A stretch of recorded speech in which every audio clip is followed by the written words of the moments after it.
Pros sont là comme tous les lundis. Nos drôles de dames se préparent. Les questions de l'after dans quelques minutes également pour balayer l'actu de la Ligue 1 qu'on n'a pas pu aborder ensemble dans l'after. Et là, c'est le moment de la vie tranchée de Pierre Ducrot qui va aborder pas mal d'équipes, justement parce qu'il a repéré une tendance. Et oui, une tendance, celle de certains entraîneurs français qui arrivent à faire beaucoup avec peu de moyens. Ouais, voilà, exactement. Alors on a enlevé le titre pour Daniel parce que ça le perturbait, mais plus que des entraîneurs français qui reprennent la main, des entraîneurs français qui sont peut-être en train de voir un peu différemment les choses que ces dernières saisons. Comment j'en suis venu à cette idée ? On a parlé hier de la cohérence et de la crédibilité d'un Ranieri au FC Nantes, et à juste titre. On a parlé hier aussi que la seconde partie de Monaco serait sûrement meilleure avec son bâtisseur Jardim, celui du temps. On a beaucoup parlé ici même et ailleurs des problèmes de Nice, de Saint-Etienne, de Lille. Tous ces clubs-là ont des coachs étrangers. Moi, ce soir, j'avais envie de m'attarder un petit peu sur des entraîneurs ou sur des équipes, parce qu'à la base c'est pas forcément sur des entraîneurs, mais sur des équipes qui sont coachées par des entraîneurs français en l'occurrence, avec lesquels je prends du plaisir depuis le début de saison. Alors il s'agit pas là et je précise tout de suite d'entrée parce que sinon on va se prendre ou je vais me prendre des petits tweets aussi. Je déteste pas les entraîneurs étrangers, je trouve même que c'est une grande chance d'en avoir dans notre championnat parce qu'ils nous apportent plein de choses la plupart du temps. Pas toujours, mais souvent. Il s'agit pas non plus de dire que l'entraîneur français est toujours le meilleur, parce que c'est pas vrai non plus. Mais il s'agit de souligner, en quelque sorte, ce que je remarque depuis un petit moment, avec des équipes comme Caen, comme Dijon, comme Amiens, comme Strasbourg, dont on parlait tout à l'heure, comme Troyes, avec des entraîneurs, Garande, Dalloglio, Pélissier à Amiens, Garcia à Troyes, Loré à Strasbourg, qui tirent eux aussi, quelque part, la quintessence de leur effectif, qui sont des effectifs moyens de Ligue 1, qui pour certains découvrent cette Ligue 1, qui ont, alors certes, cette rigueur tactique que parfois on reproche un peu à la Ligue 1, qui fait d'une Ligue 1 un jeu un peu fermé, mais qui, pour ceux que je viens de citer, la plupart du temps s'attarde aussi sur le jeu et envie de jouer après avoir été tactiquement en place et bien défendu. Je me suis régalé moi cette saison avec plusieurs matchs de ces équipes-là et j'avais envie de le souligner ou d'en parler. Je dis pas une fois de plus que Strasbourg, Troyes, Dijon ont fait que des beaux matchs parce que sinon ils seraient pas là où ils seraient. Mais j'ai très envie que ces équipes-là soient récompensées. Je comprends la frustration de Loré quand il est très très agacé après le match du Paris Saint-Germain, mais je crois qu'il a cette frustration parce qu'il est à chaud juste après le match en conférence de presse. Avec un peu de recul, je suis persuadé que Thierry Loré, qui est très intelligent, saura et reconnaître qu'il fallait un petit PSG aussi pour s'imposer. Ouais. Mais je le comprends parce que c'est des entraîneurs qui, pour connaître bien Pélissier aussi, Garcia et leurs idées et leur conception du football, aiment le jeu.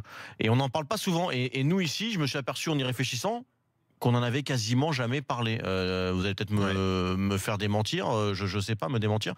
Je sais pas, on verra. Mais voilà. Donc j'ai très envie de poser la question à Daniel.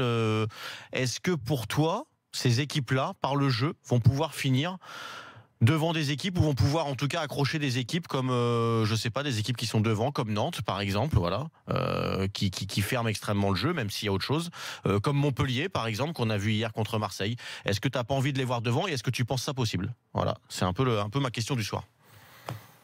Oui, évidemment que je préfère tout le temps les équipes qui jouent. Maintenant, je suis pas sûr que ceux que tu as cités soient plus joueurs que ceux que tu as mis en face, quoi. Pélissier, c'est un cas à part. Pélissier, on en a parlé la semaine dernière pas mal de fois, justement.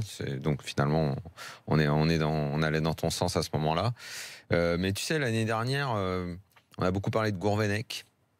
Ouais. Et tu l'as pas cité. Pourquoi tu l'as pas cité ? Alors, je l'ai pas cité parce que ça va pas en termes de résultats. Non, pas pour ça. C'est parce que en termes de jeu, pour l'instant, je ne vois pas le Bordeaux qu'effectivement j'attends avec Jocelyn Gourvenec. Parce qu'il est, parce que probablement il est. C'est pas que de sa faute, on est d'accord. Mais c'est sûrement aussi un peu les joueurs. Non, Duprat, non. Pourquoi ? J'ai pas dit que j'allais citer tous les entraîneurs français avec des effectifs qui font du jeu. Moi, j'adhère très peu au système Duprat et même plus loin que ça, après le jeu, etc. Parce que l'année dernière, on était en 2016 entre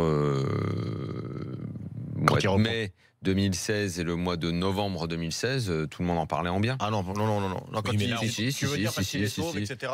Et... Si, tout le monde en parle par en le bien. jeu. Donc j'ai peur. Ouais, quand il donnait certaines interviews, lui aussi a commencé à parler de ça et on lui a accordé beaucoup de crédit à ce moment-là. Donc moi je reste sceptique globalement. Ce qui veut pas dire que moi Sauf sur Pélissier, qui a vraiment quelque chose d'un petit peu différent. Oh, Garcia à 3, tu peux pas dire qu'il essaie pas de jouer aussi. Garcia, moi, j'ai vu pas mal de matchs je l'ai beaucoup suivi, que ce soit en Ligue 2, en Ligue 1. Ouais, non, mais attends, après, c'est des gens dont il faut louer le travail parce que c'est des mecs sérieux qui font avec ce qu'ils ont, ils essayent. Maintenant, t'as pas là-dedans de mecs vraiment différents. C'est tout le temps un peu le même discours. T'as pas de type vraiment. Ouais. Pélissier, il faudrait peut-être plus le faire parler parce que lui, il est un petit peu mieux que la moyenne. Dalloglio aussi à Dijon. Pour toi, Dalloglio à c'est ce Dijon que j'allais aussi. dire, un Dalloglio. Dalloglio aussi. Et même un Thierry Lauré, non, pour mais toi, Lauré, on l'a vu partout. On l'a vu à Montpellier, on l'a vu en Ligue 2, on l'a vu partout. Je suis pas d'accord. Thierry Lauré, c'est la même. C'est René Girard en plus jeune. Oh non. C'est Antonetti. Oh non. C'est les mêmes. C'est Non, pareil. c'est pas René Girard. Non, je suis pas d'accord. Je t'assure que c'est. Non, cette dans les principes et dans la volonté. C'est cette école-là. Oh, C'est je m'énerve si tu fais la moindre critique. Ah, ça c'est différent, c'est sur le plan de la com. Oui, non, c'est mais fatigant, c'est au fond, on veut pas débattre. Et ça tu t'aimes pas, mais sur le terrain, moi je parle. T'as pas fait de foot, tu connais rien. C'est cette école-là. Je te promets que c'est cette veine-là, quoi. Alors, je reçois ça, mais je parle pas de ça, moi. Je pense que c'est un peu cyclique et que pour deux que t'as cités, ouais. Après, je te dis, l'année dernière, c'est cyclique parce que Gourvenec faisait partie de la nouvelle école, on le mettait en avant parce que lui, c'était le jeu et tout. Et moi, je pense qu'il les a toujours ses idées, mais que confronté à une intersaison qu'il n'a pas gérée comme il a voulu, une perte de confiance de son groupe, certains changements que lui aussi a foiré, mine de rien. Bah oui, et des choix de joueurs aussi. Exactement, c'est ce dont je parle, tu as raison. Il se retrouve un peu plus emmerdé. On a vu le match qu'ils ont fait là. C'est lequel qui est passé là Saint-Etienne. Bordeaux-Saint-Etienne. Non, celui d'avant encore. Dijon. Ah non, d'avant. Contre l'OM. Ah oui. Contre l'OM.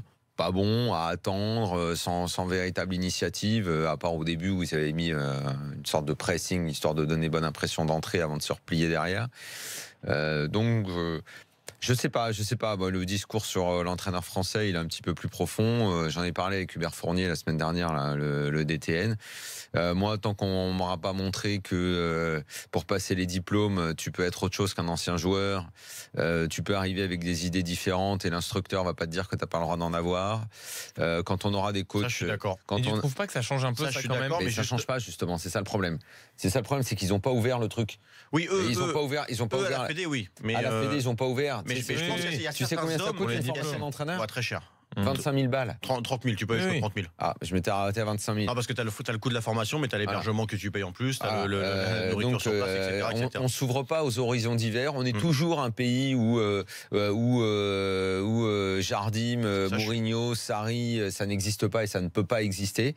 Donc moi, tant que tout ça n'aura pas évolué, tu auras épisodiquement des mecs. Ça aussi. Ça évolue un peu. En fait, les mecs vont avoir des idées différentes parce qu'ils vont être pris dans le courant actuel qui veut qu'on voit quand même les choses un peu différemment.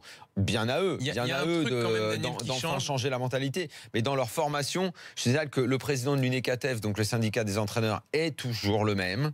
Et que pour moi, c'est un truc absolument délirant. Le truc que tu peux pas enlever, c'est les nouvelles têtes quand même. Il y a des nouvelles têtes en Ligue 1 sur les bancs de touche. Et là, on en cite certains. Oui.